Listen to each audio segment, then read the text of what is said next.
In today's video, I'll be trying to find out why the internet keeps telling me that I can use an eraser to get rid of the cracks on my cell phone. And why do they keep telling me to stick paper clips in my charging port? We're also going to be testing out other cell phone life hacks that mostly work, including making a movie projector, making your phone faster than a speeding bullet and more powerful than a locomotive, and then giving it love handles. Plus more things you guys dared me to do in the comment section.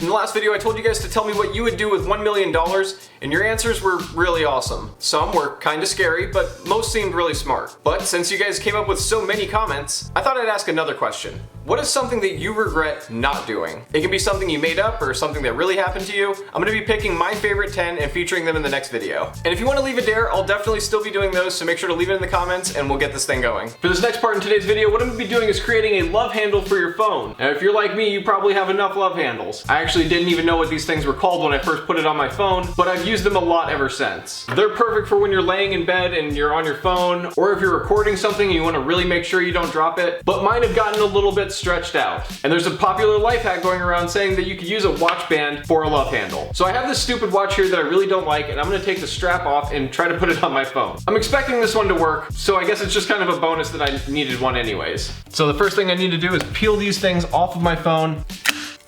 Looks like I might need a whole new phone case.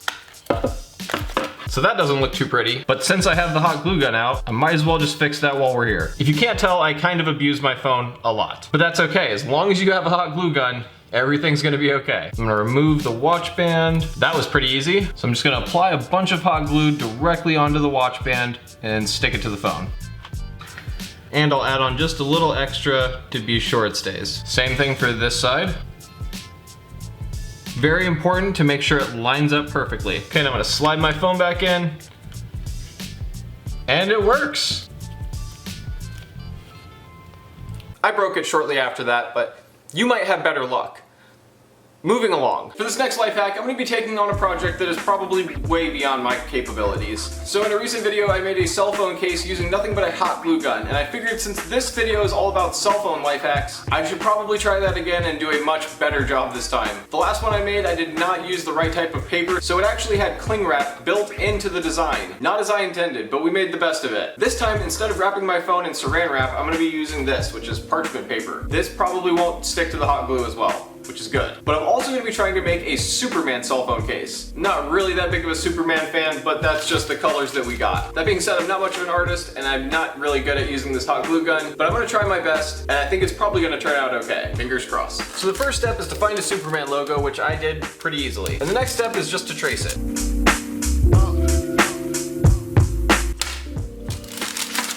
Okay, so now that I've got my Superman logo drawn out onto the phone, I'm now just gonna cut off some of the excess paper, and then I'll tape the paper to the phone, so that way it doesn't slide around while I'm making my phone case. First, I need to get rid of all of the glue that's in there. Okay, now this is where things can get messed up. I'm just gonna try by putting the yellow part into the Superman logo. Okay, so far so good. Now I'm just gonna fill it out with red. But first I have to get rid of all of the gold. While using the glue gun, I had to change glue sticks several different times to add in all the different colors for Superman's logo. Each time I did, I just squirted what was left over onto the table. And long story short, I now need a new table. Not too shabby. Now I've got to do the rest of it in blue.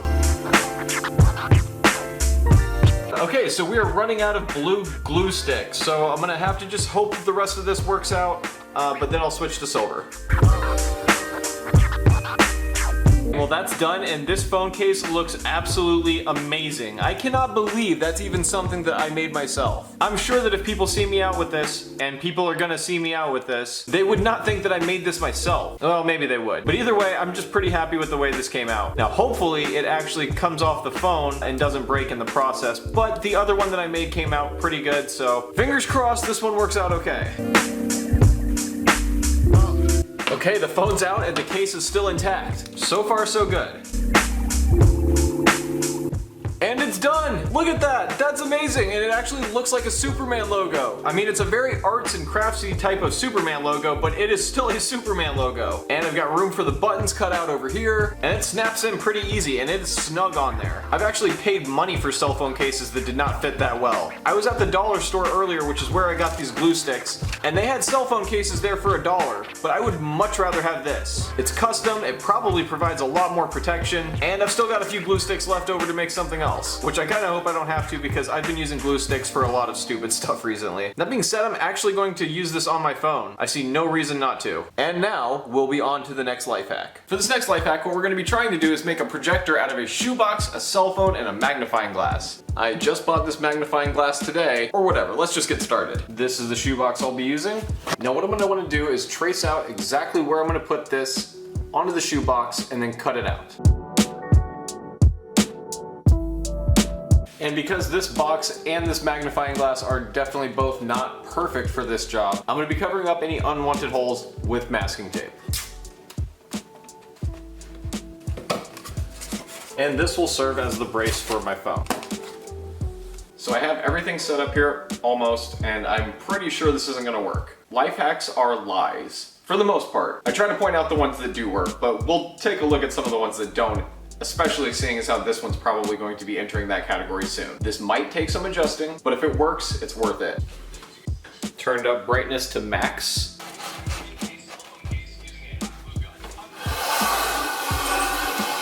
I then bumbled around in the dark until I had a sudden realization, and that is that this isn't going to work. Now, I don't know if it would never work, but under these real-world circumstances, it wasn't gonna happen. But if you know why this didn't work, leave it in the comment section. I mean, is this a bunk life hack, or am I doing something wrong? Just let me know. Okay, I tried, and I tried, and I tried a lot more than I do with most of these life hacks, but I could not get this to work. I thought there might be some truth to this, and maybe other people have gotten it to work before. Possibly I didn't build the box correctly, but there are some life hacks that I don't think make any sense. And we'll get into those now. Now I wanted to address another phenomenon that's going on in the life hack genre on YouTube, and that is putting paper clips in the charging port in the thumbnail. Or maybe they'll just put a screw in the charging port like that. Now several life hack channels have put this in the thumbnail for their video, but they never do that in the video. In fact, the only time I've ever seen anybody put a paper clip into a cell phone is to take out the SIM card, which actually is a useful hack. And in case you were wanting to know how to do that, it's actually really simple, and it doesn't even require a paper clip.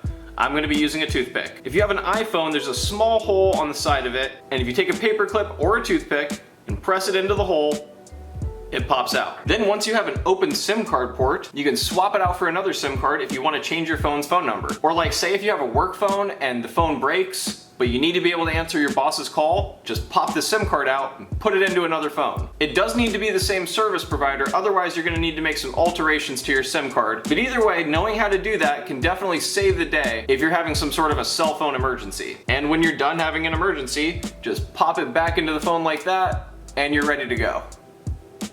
But it's not putting it in the charging port, which obviously does nothing. And then there's two other popular thumbnails I see for cell phone life hacks, and that is putting toothpaste on your phone or rubbing it with an eraser. And they say either of those will fix a cracked screen. And just for fun, let's give those a try. I mean, I have been surprised before. So as you can see, I have a crack in my screen protector. It was very difficult to get this shot, so I hope you can see that.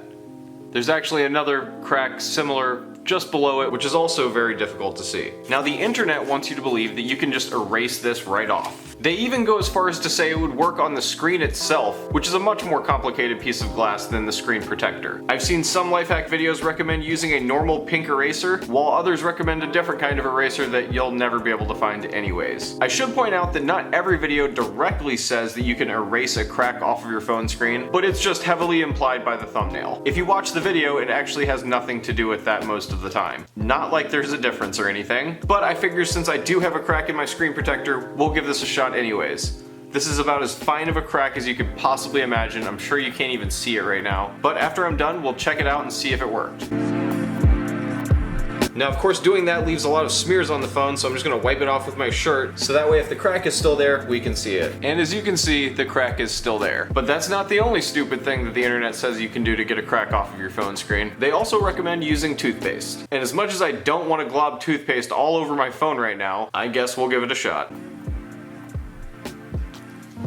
Now I'm gonna take my time and rub it in nice and evenly as if that actually matters or something. Is it weird that I'm praying for this to actually work? Does that make me a fool? And there is the crack, which is a phrase you almost never want to hear. But I'd rather bring you guys the truth. And the truth is, I just need to put another screen protector on my phone, and it'll be just fine. And that being said, we'll be on to the next life hack. So if you found this video useful, or if you just enjoyed it, make sure to leave a like. If you're new to the channel, make sure to subscribe, and of course, I'll be seeing you guys in just a few days with a new video. All right, thanks guys, bye.